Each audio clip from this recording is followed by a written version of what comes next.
बिस्मिल्लाहिर्रहमानिर्रहीम। मैं मीडिया कर्मियों को मुबारकबाद देना चाहूँगा सुबह से कि ये को हमने इंटरव्यू दिया है और मुझे खुशी है कि चूँकि जहाँ भी जमहूरियत है और हिंदुस्तान की पूरी दुनिया में जमहूरियत एक मजबूत तरीन जमहूरियत है। इस जमहूरियत का चौथा सुकून मीडिया को कहा जाता है, खा वो इलेक्ट्रॉनिक मीडिया हो, प्रेस मीडिया हो, कोई भी मीडिया हो। अब तो सोशल मीडिया भी इसमें मतलब शामिल हो चुका है। बहरहाल मैं आपका शुक्रिया अदा करता हूँ इस माना कर कि आज जो हमने ये कॉन्फ्रेंस की है, इस कॉन्फ्रेंस में हम शामिल हुए हैं, पार्टिसिपेट कर रहे हैं। हमारा वाहिद एक मकसद है कि अमन व आश्ती के लिए, सुकून के लिए, भाईचारगी के लिए, मोहब्बत के लिए हम कोशिश करें और इन चीज़ों को हम कुरान हदीस से प्रूफ करें। जिन अहादीस से, जिन आयात से ये अमन भाईचारगी का दर्स मिलता है उनको कोड करके लोगों तक हम पहुँचाएँ। चूँकि जो भी मुसलमान होता है या कोई भी होता है वो दूसरे मज़हब का या मजहबी किताबों का एहतराम करता है, तो जब वो उनका एहतराम करता है तो एहतराम का माना ये भी हुआ कि जो कुछ उसमें लिखा है अमन की तालीम है उसे हम एक्सेप्ट करें, कबूल करें और प्रैक्टिकली अपने ऊपर उसको नाफिज करें, तो ही जाके हम कुरान से या इस्लाम से मोहब्बत करने वाले कहला सकते हैं। हिंदुस्तान के नहीं, पूरे जम्मू कश्मीर के हैं। हाँ, मेरी मालूमात में है कि जम्मू कश्मीर पूरे के हैं। तो एक मानो तो मैंने बताया जिहाद बिन नफ्स है और दूसरा जिहाद बिन नफ्स की मैं थोड़ी तशरीह कर दूं। नफ्स का मतलब अपनी जान को, अपने दिल को कंट्रोल करना। किस बात से? किसी की जान नहीं लेना है, किसी को तकलीफ़ नहीं देना है, यहाँ तक कि हाथ से भी, पाँव से भी, अपनी ज़बान से किसी तरह से किसी को तकलीफ़ ना दी जाए। जिहाद का ये मीनिंग है। और लफ्ज़ जिहाद का अगर आप डिक्शनरी में देखेंगे तो इसका माना होता है कोशिश करना, मेहनत करना, यानी अमन के लिए कोशिश करना, मोहब्बत के बढ़ावे के लिए कोशिश करना, लोगों के आपसी तालमेल के लिए कोशिश करना। जो मज़हब हमें ये दर्स दे रहा है कि आप एक माँ की, एक बाप की औलाद हो, आखिर कैसे हो सकता है कि वो मज़हब दहशतगर्दी और दूसरों की जान लेने का दर्स देता हो? ऐसा कुछ भी नहीं है। पूरे हिंदुस्तान के कहीं भी कुछ इस तरह का मसला हो, वो असल में जन्म ये कंसेप्ट जन्म कहाँ से लेता है? वसीम रज़वी जैसी उसने स्पीच दी है ना, उसने स्टेटस दिया है। इस तरह की बातों से इंतहा पसंदी जन्म लेती है। अगर वो लोग इधर हम जब इनको हम समझाएंगे, साथ ही वो लोग भी अपनी ज़ुबानों पर कंट्रोल रखें। जो इक़्तिदार आला कुर्सियों पर बैठे हुए हैं वो इस तरह के स्टेटमेंट्स ना दे ताकि इंतहा पसंदी को फ़रोग ना हो सके। दूसरे जितने भी आप कह रहे हैं ना, दुनिया भर की जहाँ भी दहशतगर्दी का मसला है, वो दहशतगर्द जो हैं उसमें कोई मौलवी नहीं, हाफिज़ नहीं, आलिम व मुफ्ती, कोई इस्लामिक स्कॉलर नहीं है। लिहाजा इनको मदरसों से भी कतन ना जोड़ा जाए। बल्कि मैं तो चाहता हूँ वक्त के और हालात का तकाजा है कि मदरसों से कुर्बत बढ़ाई जाए। इसलिए कि देखिए, हमें जब पढ़ रहा था इब्तिदा में तो पहली फ़ारसी एक सबसे इब्तिदाई किताब है, उसमें लिखा था इब्ने आदम आज़ाए यक दिगर अंद, कि औलाद आदम जो है वो एक दूसरे के जिस्म के हिस्से हैं। अगर एक हिस्से को तकलीफ़ पहुँचती तो दूसरे को भी आराम सुकून नहीं रहता है। हमें तो ये कंसेप्ट दिया और ये मदरसों से तालीम दी जा रही है और आज मदरसों के खिलाफ साजिश चली जा रही है। मैं समझता हूँ दहशतगर्दी के फैलाव में, इंतहा पसंदी के फैलाव में कहीं ना कहीं किसी न किसी तरीके से मदरसों से, मस्जिदों से दूरी का भी एक अहम रोल है। लिहाजा अगर आप चाहते हैं कि ये दहशतगर्दी ख़त्म हो, इंतहा पसंदी का कंसेप्ट ख़त्म हो, खा वो कलमी तौर पे हो या लिसानी तौर पे हो या प्रैक्टिकली जिस्मानी तौर पे हो, मदरसों से करीब आना पड़ेगा, कुरान और हदीस को समझना पड़ेगा, अमन व आश्ती की जो तालीम है उसे जानना पड़ेगा, तो ही जाके हम इन चीज़ों पर कंट्रोल कर सकते हैं इंशाल्लाह। देखिए, मैं अपनी तरफ से आपको और गवर्नर एलजी साहब को मैं अपनी तरफ से जम्मू कश्मीर नेशनल अवामी पार्टी की तरफ से मुबारकबाद पेश करता हूँ। देर आए दुरुस्त आए। जो मैंने पिछले 5 साल से यहाँ कदम उठाया है तो आज वक्त ने साबित कर दिया है और यहाँ का एलजी साहब उसी मोड़ पर आ गया है जो हम उससे आज तक कह कर आए हैं। चाहे दिल्ली के ऐवान थे, चाहे जम्मू के ऐवान थे, चाहे कश्मीर के कोई किसी भी डिस्ट्रिक्ट में मैंने ये अवेयरनेस दे कर रखी है।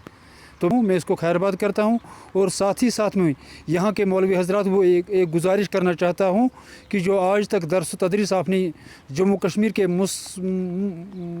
जम्मू मुख्तलिफ डिस्ट्रिक्टों में आपकी तरफ से प्रोग्राम चल रहे हैं, मैं उनको भी मौदीबाना गुजारिश कर रहा हूँ कि इस्लाम अमन का दर्स दे रहा है।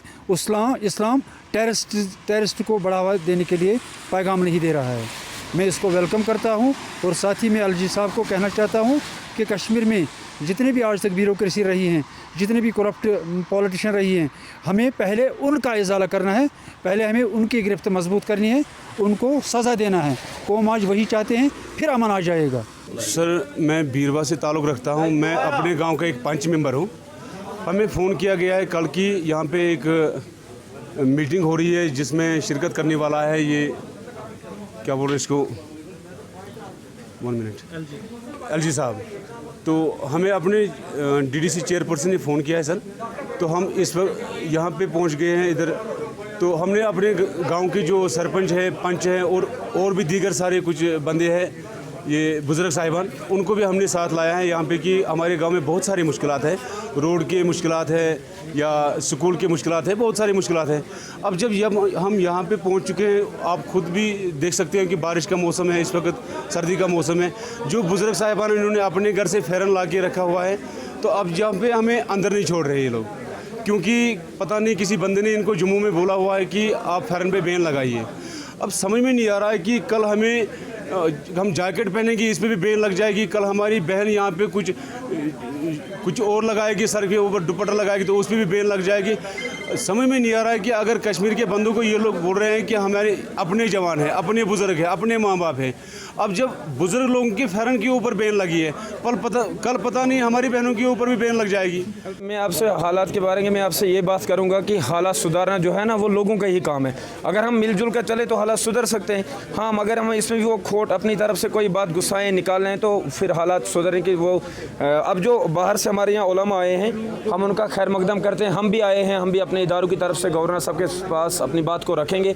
हम ये समझ रहे हैं कि एक अच्छा कदम उठाया, गवर्नर साहब ने अच्छा कदम उठाया, तो हम भी इस बात का वही तायीन नहीं करते। मेरा नाम बिलाल अहमद भट्ट है। हम इतना ही कहेंगे कि फिर से आप अपना सवाल क्या वो सही है जिस राह पे वो निकले हैं? वो उनसे ही जाकर आप पूछिए कि वो सही है या गलत है। पहली अब बात मैं ये कहूँगा, इस वक्त आप कश्मीर की बात करें, हमारे नौजवान बेरोज़गार भटक रहे हैं, वहाँ से ऊपर से महंगाई इतनी है कि एक नौजवान का जीना मुश्किल हो गया है। हो सकता है वो तंग आकर भी दूसरी तरफ से हमें यहाँ पर मैं अपनी बात करूँगा, हम कश्मीर के बच्चों की बात करेंगे। हमें हर जगह पर जो है थोड़ा ज़दोकोब तो किया जाता है, हमें हर जगह पर तो सताया जाता है। अगर हम अपनी आवाज़ का, वो किसी ने क्या खूब कहा है, हम आह भी करते हैं हो जाते हैं बदनाम, वो कत्ल भी करें तो चर्चा नहीं होता। अगर हम थोड़ा सा भी आह कर दें, हमें नौजवान को हर कहीं तो ज़दोकोब किया जाता है। धर्म के लिहाज से देखें, धर्म के लिहाज से वो राह क्या? अपने मसलक के लिहाज से तो हम अपने इस्लाम की बात करेंगे।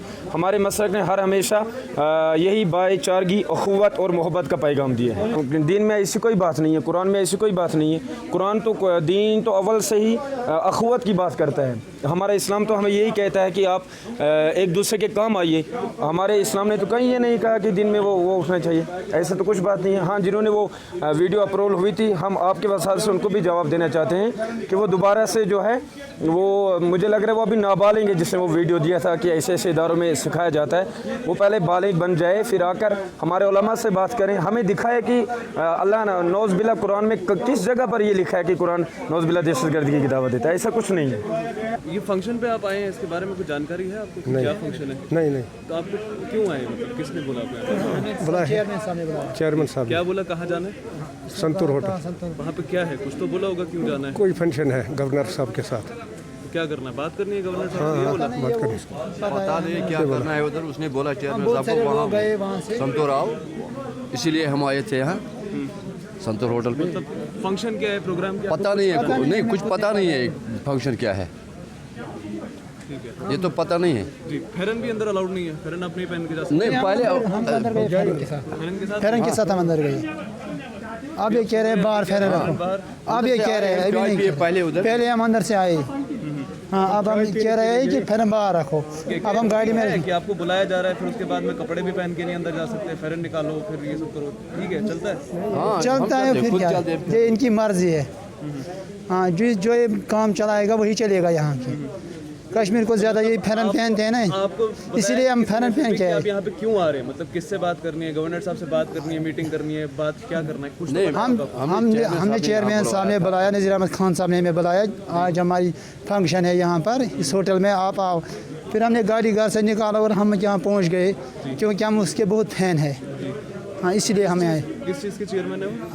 DDC चेयरमैन है ना वो। हाँ, DDC चेयरमैन है, DDC चेयरमैन सर। पार्टी से है वो? इंडिपेंडेंट कैंडिडेट है बस।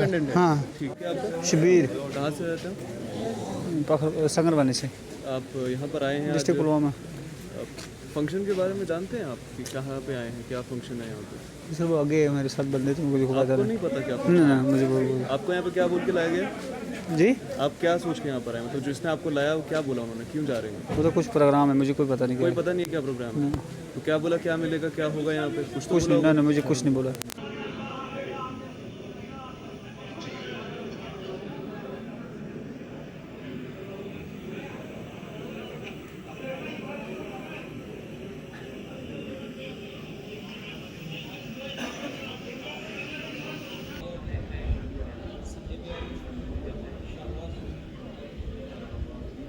कुछ सोच समझ के ऐसा बनाया गया है कि जब तक इंडस्ट्री लगेगी नहीं तब तक इंसेंटिव मिलेगा नहीं, इसलिए सबसे ज्यादा उसमें इंसेंटिव जीएसटी में ही रखा है ताकि वास्तव में इंडस्ट्री लगे। और मैं आपको कहना चाहता हूं जिस तरह का रिस्पांस आ रहा है 1 अप्रैल से वो लागू होगी, भारत सरकार ने उसे नोटिफाई कर दिया। हम जम्मू कश्मीर प्रशासन को जो करना था वो काम भी हमने पूरा कर दिया है। और मैं कहना चाहता हूं कि मैं बहुत आश्वस्त हूं जिस तरह से लोग फोन कर रहे हैं देश के कोने कोने से कि साहब हम भी आना चाहते हैं, हम भी इंडस्ट्री लगाना चाहते हैं। तो ये मैं मानता हूं कि आने वाले 2 वर्ष में 20-25 हजार करोड़ रुपए का इन्वेस्टमेंट बहुत आराम से जम्मू कश्मीर में आएगा और 5 लाख नौजवानों को रोजगार निश्चित रूप से मिलेगा। इस दिशा में हम सब काम कर रहे हैं।